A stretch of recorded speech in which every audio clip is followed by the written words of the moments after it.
my name is Trina. Welcome and/or welcome back.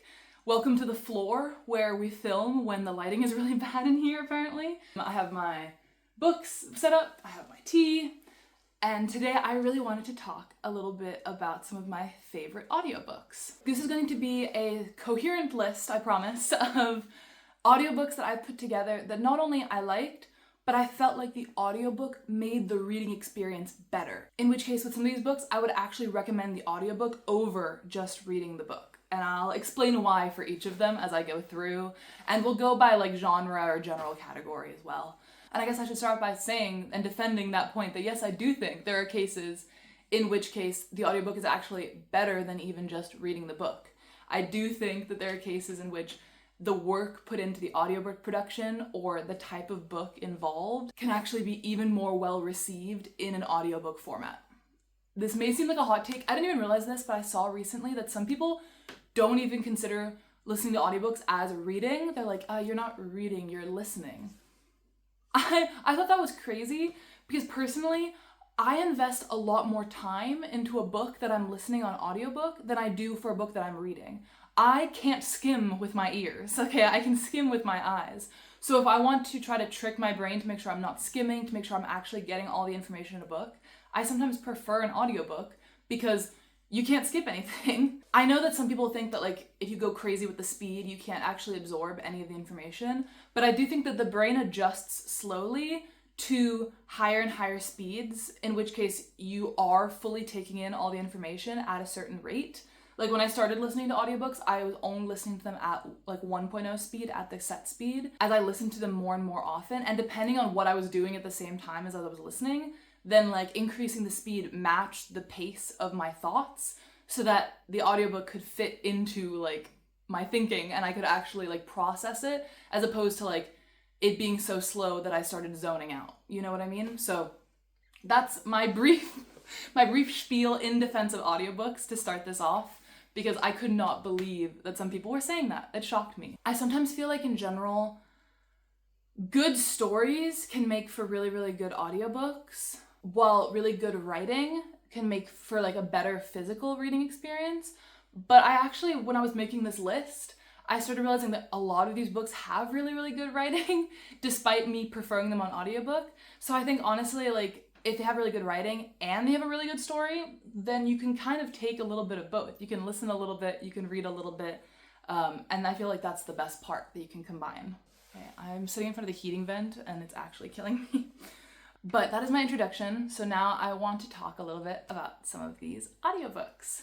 The first category I wanted to sort of like separate out was both sci-fi fantasy and like some subcategories in that, because in general, although sci-fi fantasy is like my most read genre of all the genres that I read in like 2024 and in every year, I actually tend to not prefer to listen to them on audiobooks because I want a map reference usually, I want the index available, I want the character lists.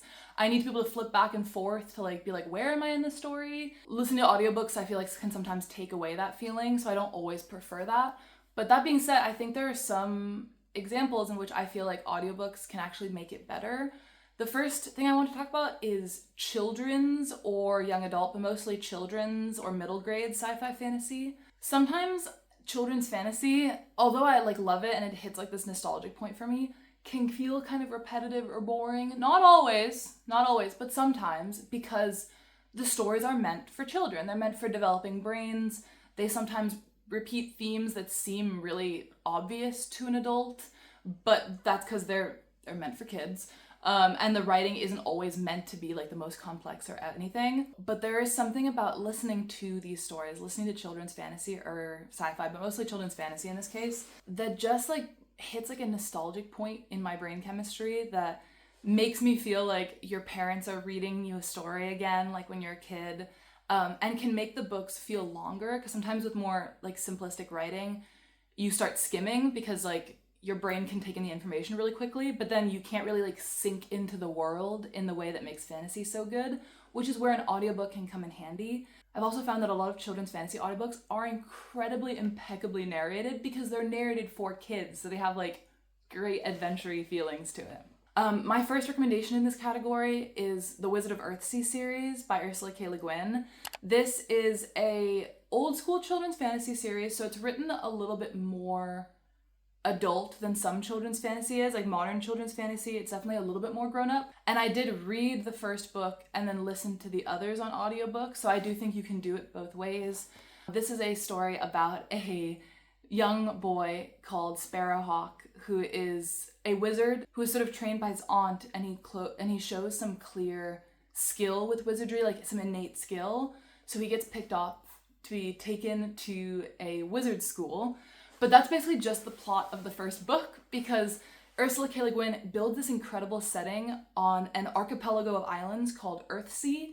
That's like the most unique fantasy world ever. And I always, whenever I think about unique, good fantasy worlds, I always think about Earthsea as like my top example. I love the map for Earthsea. I love the way they navigate the world is very consistent and very well written. And I love the series overall. It has 6 books. In general, my favorite audiobooks are, I think, 4 and 5, Tahanu and Tales from Earthsea, which are both narrated by kind of an older woman narrator whose voice I felt like really, really reflected the voice of Tanar, who was the main character of at least book 4 of Tahanu. And also in a way, I kind of ended up associating that voice with Ursula K. Le Guin herself, even though it wasn't her narrating. And I loved that narrator. And I feel like I sometimes struggled with the density of description, especially in the earlier Earthsea books.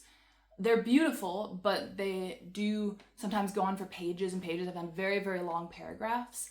And I felt like it was much easier to listen to that because it felt like I was a child having a settings described for me than just reading it. So I really loved that audiobook. I kind of want to talk about a children's book that isn't technically fantasy, if I'm allowed to do that, because I loved the audiobook version of that, and that is Katherine called Birdy by Cushman. This is a children's medieval book set in like the medieval ages about a young girl, Katherine, who everyone calls Birdy, who is basically just trying to avoid getting married. This was a few years ago, and I saw the movie had come out, and it reminded me so much of books that I read as a kid about like willful, energetic young girls getting into mischief. So I really wanted to read the book, but I kind of found that I had aged out of the book a little bit when I tried to read it, but the audiobook made it perfect. It was narrated in kind of like this childish way that makes you think that like it feels like Birdy's voice comes through so well in the story.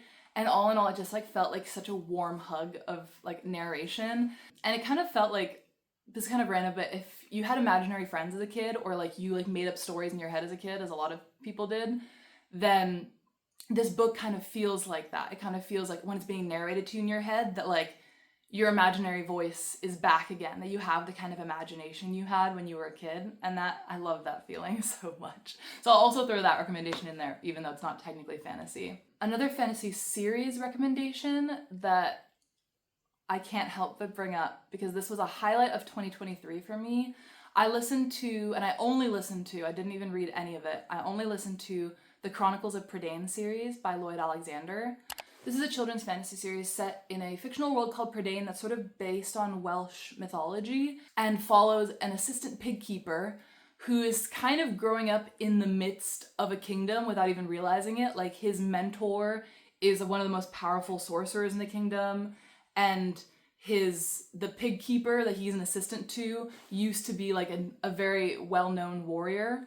So because of that, he kind of gets swept up in the epic battle that is occurring in this world. And throughout all 6 books, he takes more of a central role. It's very classic children's fantasy. Like he rises to the occasion and ends up becoming like a leader in this kingdom. And it's very, very, it's very sweet and very childlike. And I ended up giving every book in the series 4 or 5 stars, which honestly, I don't think I would have done if I'd read them. Because I feel like if I'd read them, one, I probably wouldn't have read them, but I would have just skimmed through them. I wouldn't have like been able to immerse myself in the world as well, because the narration for this series is impeccable. The Welsh pronunciations, the voices that he does for all the different characters that are consistent throughout all 6 books. Love the narration so much.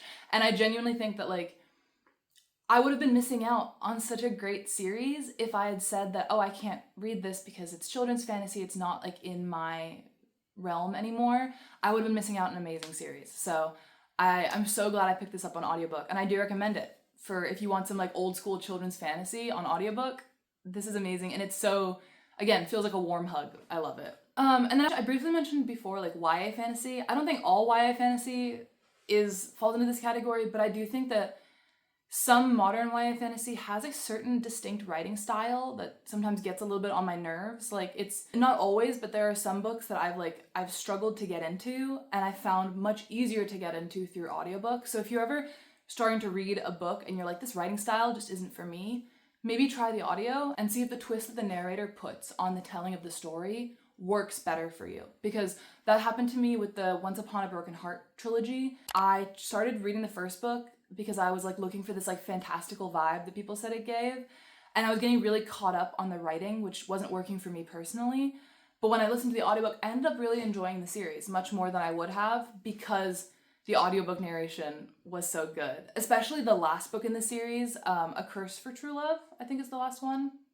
I might be wrong, but the last book in the series, a lot of people disliked, like a lot of fans of the series disliked because they didn't like the added perspectives. But I loved the audio narrator for the new perspectives and thought he did such a good job with that male voice being added in that I ended up loving the added perspectives because of the audiobook narration. So I feel like those are cases in which it also works. For adult sci-fi fantasy, again, I'm not the biggest fan of audiobook in these cases because I find it really hard to get into without being able to see the names and the maps in front of me. Like an example will be I started listening to A Memory Called Empire and A Desolation Called Peace, the Teixcalaan duology, on audiobook last fall. And I got all of the spellings. I was envisioning all the spellings of the weird names totally wrong. But I'm actually really glad I listened to the audiobook for the beginning and then I switched to reading for the rest of it. I found the reading experience way more pleasant than the listening, but because I listened, I managed to get so many of the pronunciations down that I would not have picked up on otherwise. So I do really recommend the audiobooks for that, for like as a pronunciation guide basically. Like Teixcalaan, the Empire, wouldn't have known how to pronounce that. Mahit Desmar, Iskander Agavin, the way his name, I would not have guessed that that's how I should pronounce his name. So I feel like it really did help to add in a little bit of audiobook with the reading. So I'll also recommend that for some epic fantasy if you're like struggling with how these are gonna be pronounced. I only have one exception to mention for a fantasy adult audiobook that I think was incredible, and it was my favorite fantasy book of last year. That is The Goblin Emperor by Katherine Addison. This is a book about a 18, 19-year-old goblin, half elf boy who was like the 5th or the 6th in line for the throne, and his father had exiled him because like there is like an element of racism in the society, like they don't like goblins, so he was kind of exiled as an embarrassment, and his father spoke really poorly of him in court. But then everyone ahead of him in line for the throne dies, and Maya, the main character, becomes emperor all of a sudden, and now all of a sudden has to deal with the contempt of this court that has only heard bad things about him, and he has to slowly change their minds and win them over and change the system as well. And I love him, and I loved this audiobook, and I still re-listen to this audiobook all the time as like a bedtime story because it's so peaceful. The narration is just beautifully done. The different voices, I love when audiobook narrators get into the voices for each character and choose different voices for each character. And again, with the pronunciations, would I have known how to say Mayer Drazar or Edrahasavar the Seventh or the Unthilanese Court? I don't think I would have known how to say those things, honestly. So I feel like that's another case in which the audiobook both helped with pronunciation, but also I feel like for the Goblin Emperor, it really enhanced the story for me. I was really rooting for Maya, and I loved the audiobook in this case because it gave me more time to sink into the story than I would have if I was like reading and flipping through the pages. I like was really sitting with this narration that brought it to life. So, and I think there are other examples as well. If you know any other fantasy audiobooks that like bring the story even more to life, please let me know, because I feel like it's rarer for me to find an adult fantasy in which the audiobook is even better than the book.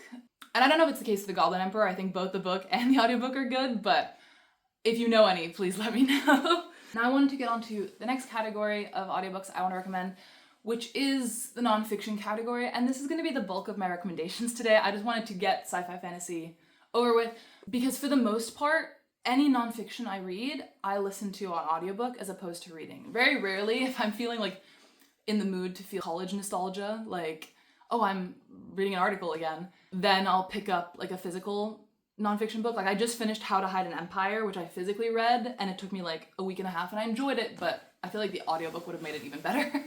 Low key. For audiobooks, nonfiction is perfect, especially if you've ever listened to a podcast or a nature documentary, or like even like a true crime series or anything like that. Like if you enjoy hearing about people tell stories about things that are real, then I think nonfiction is perfect for that. And sometimes reading nonfiction feels more like work because we're kind of taught, at least I felt like I was kind of taught by school to like dislike reading nonfiction, versus audiobooks I feel like breaks through that barrier that I have that's left over from school and like allows me to just enjoy these books as books. I picked out a couple of my favorite nonfictions that I think specifically the audiobook really made it better. The first one is Wordslut by Amanda Montell. I got this recommendation originally from the book Leo. It was the very first booktuber I ever watched. So this is one of the very first nonfiction audiobooks I ever read. And I loved this book. I absolutely thought it was incredible because of the audiobook. This is a book specifically about etymology, the history of words and language, as it concerns specifically like feminized words, words we consider like associated with women, but also just a history of other like language elements in general that I knew very little about. My sister is into linguistics, so I knew that this realm of study existed, but I didn't necessarily get super into it before reading this book, and I loved it. And I think this is a perfect example in which I wouldn't have loved it as much if I had read the physical book, because it is a book about words and pronunciations, and they talk about things like like glottal stops or like examples of how words used to be pronounced versus how they're pronounced now, and that like evolution of words. And that wouldn't have come across the same way in a non-audiobook format. Like this book was made for audiobook, basically. If you want the full experience of reading this nonfiction, you should listen to the audiobook because that is how it is meant to be experienced, to get all of the like the language and the words that you from here that you possibly can. Absolutely love Wordslut. Can't recommend it enough.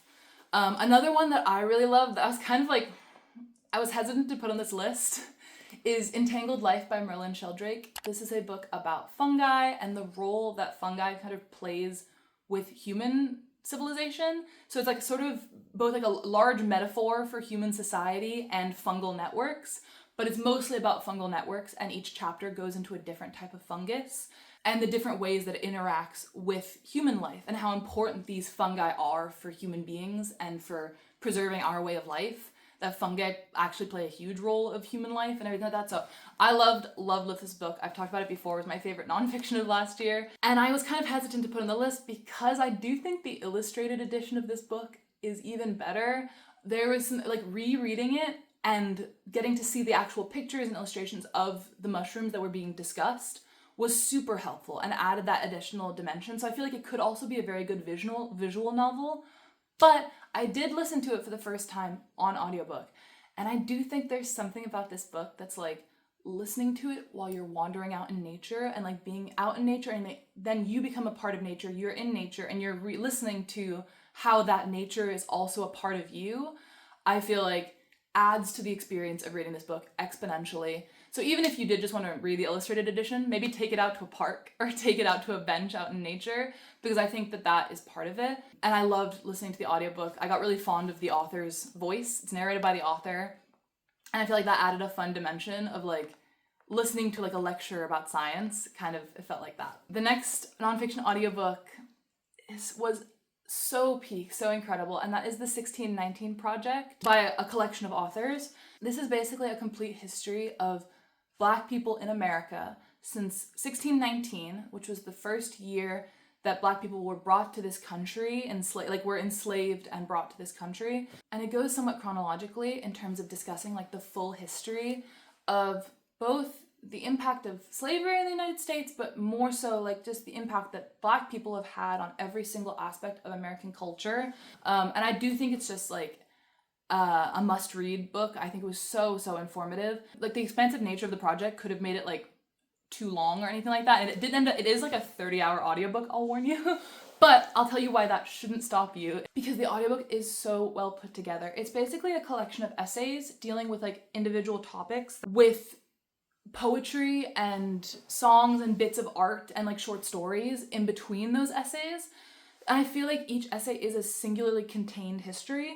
So if you are very intimidated by the idea of like a 30+ hour audiobook, please do not be. You can go into this and be like, oh, I have an hour, I'm gonna listen to one of these essays, or I only have a couple of minutes, I'm gonna listen to one of the short stories in between. The audio performances are incredible. For the most part, they're narrated by the authors, or for the performances, then they're like done by professional narrators.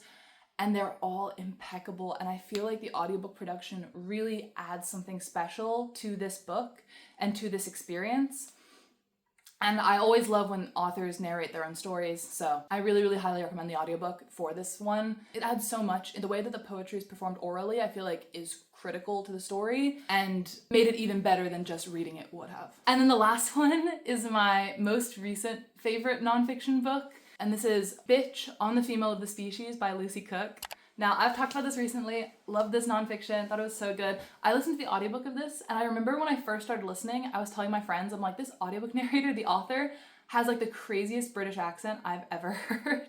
She's so, like, I don't even know where in England it's from, and it took a second to get used to, but when I did, I like fell in love with the audiobook narration of this. This is a book that essentially seeks to combat myths and stereotypes and intentionally bad research done about like females in different species in the animal kingdom, specifically in the field of evolutionary biology. And it really, the narration makes it feel like you're listening to a nature documentary. Like, I need a nature documentary adaptation of this book because the audiobook got me so into it. And the way that she also writes and then like reads out her writing feels like a nature documentary, which if you struggle with like reading text about biology, then maybe listening to it will feel more natural because it'll remind you of like a nature documentary style. Definitely recommend the audiobook for this.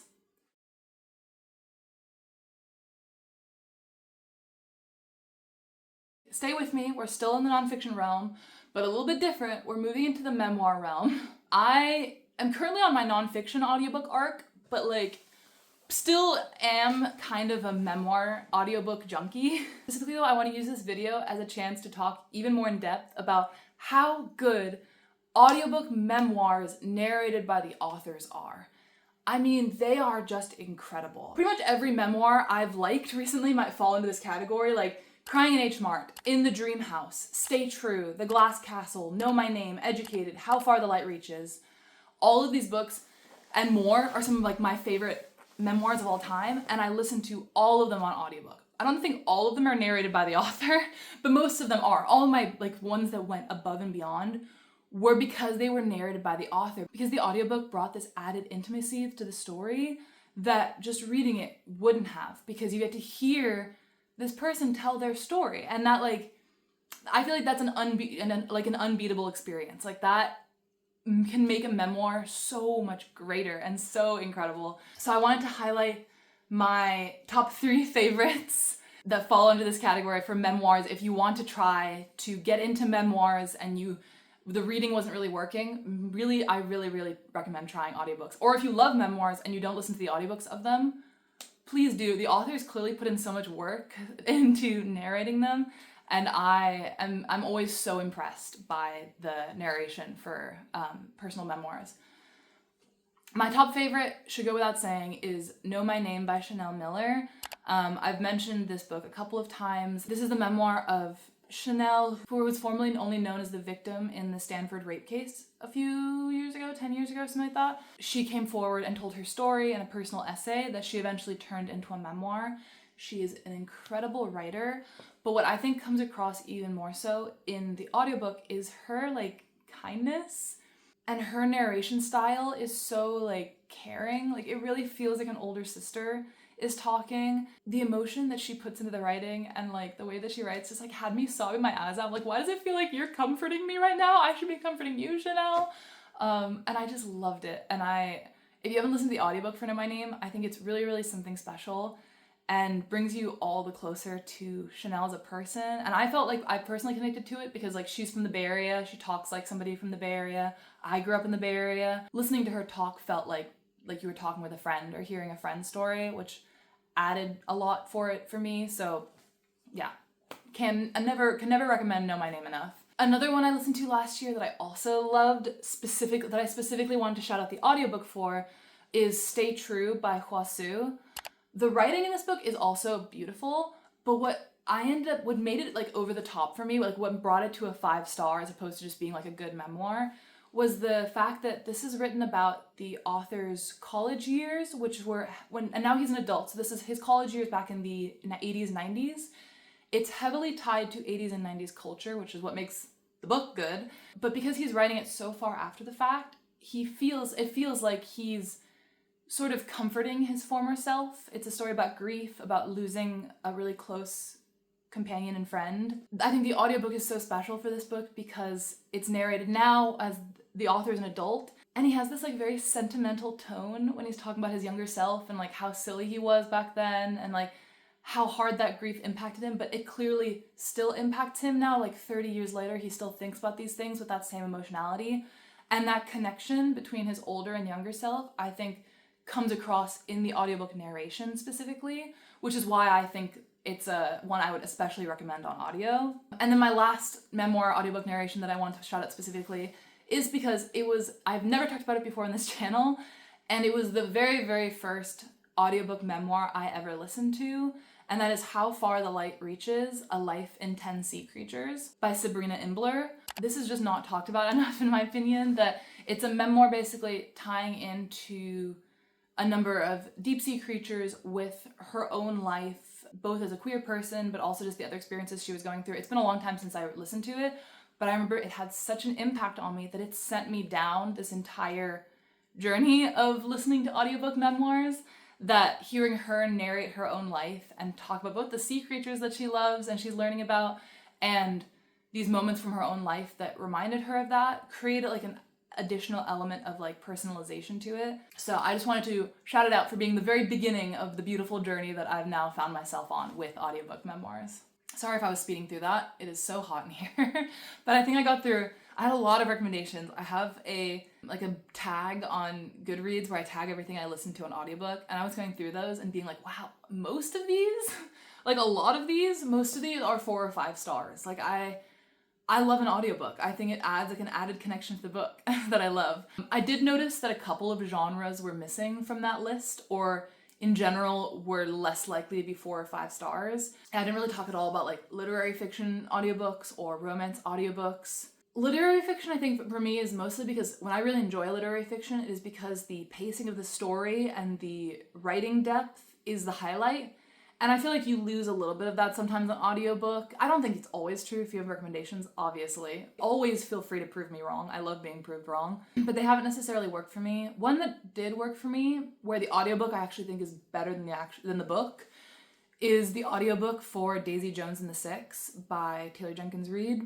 Her writing style is incredibly fast-paced, like rapid. I wasn't a huge fan of the style for Daisy Jones and the Six, but what made me rate it still highly, what made me still really enjoy it, was the audiobook production for it. That it's written in the style of like, they're filming this documentary about this band after the fact, about the history of the band. Every single character in the book has their own narrator, which I feel like just adds so much. And especially if you haven't watched the show, which I haven't yet, then listening to the audiobook made me feel like I didn't need to watch the show because it was a show in and of itself. So that would be an example of a literary fiction that really worked for me on audio, but I don't really have a lot of other ones. I was considering trying like Shakespeare on audiobook in like a similar respect of like, this is meant to be a play, like audibly performed. Maybe I would enjoy the audiobook more for Shakespeare. Haven't tried it yet, so I can't really speak to that, but maybe that'll be in my future. And then for romance, this is something that's just unfortunate I keep trying and then keep getting the ick from. I like a romance as a light, fluffy read, and sometimes I feel like audiobooks can sometimes make me linger in like cringe or awkward scenarios longer than I would if I was reading. Like if I was reading, I would start like flipping through like secondhand embarrassment chapters that I can't do on audiobook. So that's why in general I tend to avoid it. And also the only romance I've really tried on audiobook recently went really poorly. It was Butcher and Blackbird. which was a case in which I probably would have enjoyed that book better if I wasn't trapped in the audiobook, if I was like allowed to skim and skip parts that I found like unbearable. So yeah, in general, I haven't had a great experience with romance and audiobook, but I am still looking for that elusive good romance that I want to try an audiobook. For example, I've heard amazing things about First Time Caller, and I've been considering trying that on audiobook. If you think that one is really a really good audiobook on like an audiobook romance, I'm a huge romance reader. It's like my second read genre. I just can't get into audiobooks for it. So please give me recommendations. I would love to get a recommendation for an audiobook romance that, especially for a romance maybe that has fewer scenes of secondhand embarrassment, like maybe it's more like longing style, that might go better on audiobook. I don't know, but please share. That brings me to the end of the video. Those are all of my audiobook vouches that I have read and loved and thought the audiobook made it even better than just reading. So that is like the most important part. There are also other audiobooks that I've listened to, adored, loved, but that was mostly because the book was so good, not because the audiobook specifically made it better. I am an audiobook champion till the end of my days. So always feel free to give me audiobook recommendations. I love them. I think it's the best way for me to consume books because I have to drive a lot and I have to do chores, and yeah, I love listening to audiobooks while doing other stuff. They really add extra life and excitement and interest to otherwise like boring dishes doing parts of my day. But yeah, please let me know if you take any of my recommendations or if you've listened to any of these before I recommended them and you also want to vouch for them. Definitely let me know. Thank you so much for sticking around and listening, and I hope you learn to love audiobooks if you don't, or I hope you try some of these if you are already into audiobooks. Feel free to subscribe, comment, like, whatever you want to do, and I'll see you in the next video as soon as it gets made. Bye!